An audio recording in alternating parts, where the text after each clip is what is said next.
एक public platform से आरोप लगाया कि उनका फोन टैप हो रहा है।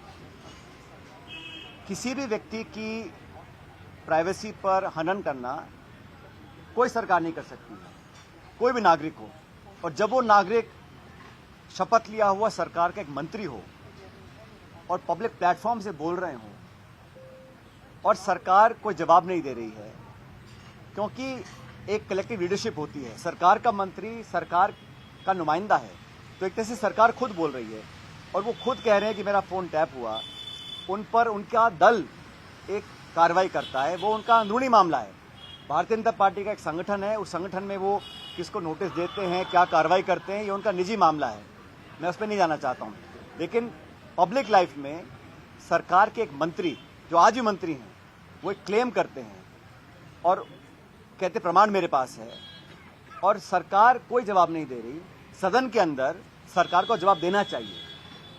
पूरा प्रदेश और पूरा देश जानना चाहता है कि एक जिम्मेदार व्यक्ति जो आपकी सरकार के मंत्री हैं, वो आरोप लगा रहे हैं कि उनके साथ उनका फोन टैप हो रहा है और सरकार के पास जवाब कोई नहीं है। सिर्फ उनका संगठन कार्रवाई करके जवाब पूछ रहा है कि आपने ऐसा क्यों बोला गया। कोई आम नागरिक बोलता, कोई उनके दल का कार्यकर्ता बोलता, मैं समझ सकता हूँ, लेकिन सरकार का एक मंत्री, और ये मजाक बना रखा है। वो इस्तीफा दिए बैठे हैं, उनका इस्तीफा एक्सेप्ट नहीं हो रहा, वो कुछ स्टेटमेंट देते हैं, मंत्री होने के नाते कहते हैं मेरा फोन टैप हो रहा है, तो संगठन कार्रवाई कर रहा है। फिर उनका जवाब पता नहीं उन्होंने जवाब क्या दिया होगा, लेकिन मैं मानता हूँ ये मजाक बना हुआ है। लगभग 1 साल हो गया। किसी व्यक्ति को पार्टी में काम करने का अधिकार है, लेकिन जब वो मंत्री बन जाते हैं तो अलग जिम्मेदारी होती है। और एक कलेक्टिव लीडरशिप में every minister speaking for the government, जो स्टेटमेंट उनका आया है उस दिन फोन टैपिंग का, वो सरकार का स्टेटमेंट है। सरकार में बैठा मंत्री खुद कह रहा है मेरा फोन टैप हो रहा है और सरकार मजाक बना रखा है। तो पूरी प्रणाली को एक तरह से चैलेंज किया है और दुर्भाग्य है कि सदन चल रहा है, सत्र जारी है और हमारी पार्टी ने, हमारे दल ने सदन के अंदर मामले को उठाया, कोई जवाब नहीं आया। तो मुझे लगता है कि सरकार को कुछ निर्णायक कार्रवाई करनी चाहिए, सच्चाई जनता के सामने आनी चाहिए। अगर किसी सूत्र ने उनको बताया था तो डॉक्टर साहब को भी उसका सूत्र का खुलासा करना चाहिए। कौन वो लोग थे, कोई अधिकारी थे, कार्यकर्ता थे या कोई जो भी था, क्योंकि इतना आसान नहीं है। और ये फोन टैपिंग का मामला मैं समझता हूँ बहुत गंभीर मामला है। इस पर सरकार को स्पष्टीकरण देना चाहिए और एक व्हाइट पेपर जारी करना चाहिए कि हमारे मंत्री ने ये बोला, सही था या गलत था। सिर्फ पार्टी के लेवल पर कार्रवाई करना मैं समझता हूँ पर्याप्त नहीं है। मैंने देखा कि सत्ताधारी दल के एक विधायक ने एक बड़ी गंभीर बात बोली और दुर्भाग्यवश स्वर्गीय माथुर साहब की जब सरकार थी राजस्थान में, उस समय के आरोपों पर वो अपना वर्णन कर रहे थे। बड़ा दुर्भाग्यपूर्ण है, क्योंकि वो दोनों पूर्व मुख्यमंत्री दुनिया में नहीं हैं, ना तो माथुर साहब है ना शेखावत साहब हैं। लेकिन दशकों पुरानी कही सुनी किसी बात को एक जिम्मेदार विधायक, सत्ताधारी दल का विधायक इस बात को मीडिया में बोलता है, उस पर चर्चा होती है, ये मैं समझता हूँ बहुत निंदनीय है। और किसी इस प्रकार इतिहास में जाकर जो बात शायद कहीं सुनी होगी या ना भी होगी, उसका विवरण करना और आरोप लगाना कि हत्या की साजिश कभी की गई थी, मैं जो उन्होंने कहा उसका मैं खंडन करता हूं और उम्मीद करता हूं कि इस प्रकार की बातें ना बोले। किसी भी स्वर्गीय नेता को या कांग्रेस की पिछली सरकारों को इस प्रकार दोषी बनाना बिना तथ्य के, बिना प्रमाण के, ये दिखलाता है कि आप ध्यान डिफ्लेक्ट करना चाहते हैं। आप डॉक्टर किरोड़ी मीणा जी के फोन टैपिंग के प्रकरण से ध्यान डाइवर्ट करने के लिए इस प्रकार के आरोप लगा रहे हैं कि मारने की साजिश की गई थी, एनकाउंटर की साजिश की गई थी। ये सब हवाई बातें हैं और इसका कोई इसमें तथ्य नहीं है। और इसमें समझता हूँ इसमें भारतीय जनता पार्टी को स्पष्ट करना चाहिए कि विधायक महोदय ने जो बोला है, क्या उस बात से वो सहमत हैं। अगर हैं तो तथ्य लाने चाहिए, नहीं तो माफी मांगनी चाहिए। अभी जो ईआरसीपी की पहली योजना थी, उसका एमओयू साइन किया गया, वो प्रकाश में आया है और उसमें ये कहा गया कि जो पहले राजस्थान का कोटा था पानी का, सिंचाई का, उद्योग के इस्तेमाल का और पीने के पानी का, उसमें इजाफा किया गया है। और आज एक खबर छपी अखबार में कि पहले से कम पानी हमको प्राप्त होगा राजस्थान को। और उसमें भी आशंका ये है कि जो रिचार्ज वाटर है, जितना मध्य प्रदेश रिचार्ज करेगा वो 47 MCM है और राजस्थान में अनुमान लगाया कि 522 MCM हम रिचार्ज करेंगे। तो ये तुलनात्मक दृष्टि से इम्प्रैक्टिकल लगता है। तो इस तरह आंकड़ों को बढ़ाकर लोगों को भ्रमित किया जा रहा है। सरकार को स्पष्ट करना चाहिए सदन के अंदर कि जो एमओयू साइन किया था उसमें जो आपने आंकड़े दिए हैं राजस्थान के शहर के पानी के, उसकी पूर्ति कैसे करेंगे आप। कुछ इसमें जो गुणा भाग किया है वो काल्पनिक है, इसलिए सरकार को जवाब देना चाहिए कि जो पहली परिकल्पना थी एआरसीपी के निर्माण में, उसमें राजस्थान का जो हिस्सा था उसमें पहले तो आपने कम आंका है, और जो आंका भी है उसको अगर आप ऐड करेंगे तो वो तुलनात्मक दृष्टि से वो गले नहीं उतरता है। इसलिए सरकार को इस पर जवाब देना चाहिए। सदन चल रहा है, उस पर आके खुल के बोलना चाहिए।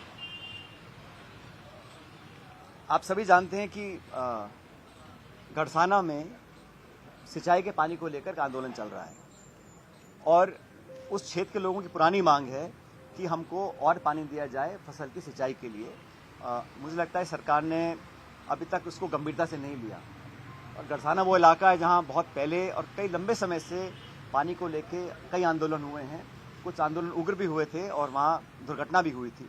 तो समय का ध्यान रखते हुए सरकार को तुरंत प्रभाव से वहाँ के किसानों को राहत देने के लिए पानी छोड़ने की व्यवस्था बिठानी चाहिए, चाहे उसके लिए उनको जो भी करना पड़े। लेकिन ये मांग जो है मैं समझता हूँ वाजिब मांग है, और किसान अपनी मांग लेकर सड़कों पर कई दिनों से आंदोलित हैं, उसका सरकार को संज्ञान लेकर कार्रवाई करनी चाहिए। और अभी आपने दिल्ली में देखा होगा मणिपुर के मुख्यमंत्री जिनका अचानक दिल्ली बुला के इस्तीफा लिया गया।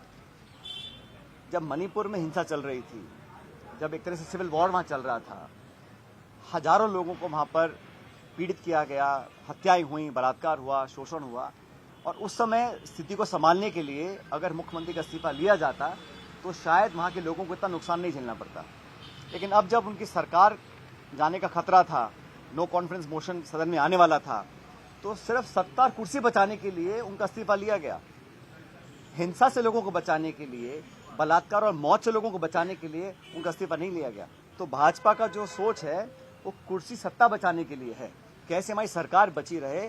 मुख्यमंत्री की कुर्बानी देनी थी तो उस समय देनी चाहिए जब लोग मांग रहे थे। मणिपुर में जो हिंसा हुई हम सब देखे, हम लोगों ने क्या लोगों के साथ वहाँ हालात किए, एक तरह से वहाँ सिविल वॉर चल रहा था, तब उनका इस्तीफा नहीं लिया। लेकिन जब उनको पता था कि विश्वास खो चुके हैं और सदन में सरकार गिर सकती है, उनका इस्तीफा ले लिया। तो दिखलाता है कि भारतीय जनता पार्टी सिर्फ सत्ता में रहने के लिए कुछ भी कर सकती है, और ये बात देश के हर प्रांत में लागू होती है। भारतीय जनता पार्टी को, प्रधानमंत्री जी को मणिपुर जाने का समय नहीं है, लेकिन सरकार बचाने के लिए वो हर हथकंडा अपनाने को तैयार है। तो ये भी उनका एक जो दूसरा चेहरा है वो जनता ने आज, देश ने आज देखा है। दिल्ली में चुनाव संपन्न हुए और हमारी पार्टी का परफॉर्मेंस बहुत अच्छा नहीं रहा, कि मैं सिर्फ इतना कहना चाहता हूं कि हम लोग वहां चुनाव लड़े थे अपनी पुरानी जमीन तलाशने के लिए। आप सब जानते हैं कि दिल्ली में लगातार 3 बार हमारी सरकार रही और दशकों से वहां पार्टी का बड़ा जनाधार रहा। पिछले कुछ चुनावों में हमने जीत पाए थे, लेकिन ये हमारी पार्टी का एक अधिकार है कि हम खोई हुई अपनी जो मजबूती थी, अपनी जड़ें हैं, उसको मजबूत करें। उसका परिणाम ये रहा कि वहाँ पर जो राज्य सरकार थी उसमें तब्दीली हुई है और आम आदमी पार्टी चुनाव हार गई। लेकिन हम लोग चुनाव लड़े थे खुद की जीत के लिए, हम चुनाव लड़े थे अपनी जो पुरानी हमारी स्थिति वहाँ उसका पुनर्निर्माण करने के लिए। भविष्य में भी हमारा वोट लगभग 30% बढ़ा है पिछली बार से, तो उसमें हम और काम करेंगे और आने वाले हर चुनाव में हम सबको साथ लेकर चलेंगे। मैं इतना स्पष्ट करना चाहूँगा, जहाँ तक इंडिया अलायंस की बात है, इंडिया अलायंस का गठबंधन लोकसभा चुनावों के लिए एनडीए के विरोध में किया गया था। जो संकट देश के ऊपर था उसको ध्यान में रखकर कांग्रेस तमाम दलों के साथ मिलकर एक गठबंधन तैयार किया था। वो इंडिया अलायंस आज भी मजबूत है। जिन मुद्दों के साथ हमने उसका निर्माण किया था वो आज भी मौजूद है और इंडिया अलायंस मजबूती से चुनाव लड़ेगा। आने वाले हर राज्य के जो चुनाव होंगे वहाँ अलग परिस्थितियाँ बनती हैं, लेकिन पैन इंडिया लेवल पर कांग्रेस पार्टी और इंडिया अलायंस की जो एक हमारा इकट्ठा आना था, वो मुद्दे आज भी मौजूद हैं और इंडिया अलायंस मजबूती से आगे काम करता रहेगा। लेकिन सर, इंडिया अलायंस के साथ आम आदमी पार्टी के खिलाफ भी कांग्रेस खड़ी, क्या आप रूट कांग्रेस का ये है कि राज्यवारी वो गठबंधन करेगी? सिर्फ अलायंस में अलग अलग दल होते हैं, हर राज्य में कहीं उपचुनाव है, कहीं राज्य के चुनाव हैं, तो राज्य की स्थिति को देखते हुए अलग अलग पार्टी निर्णय करती हैं।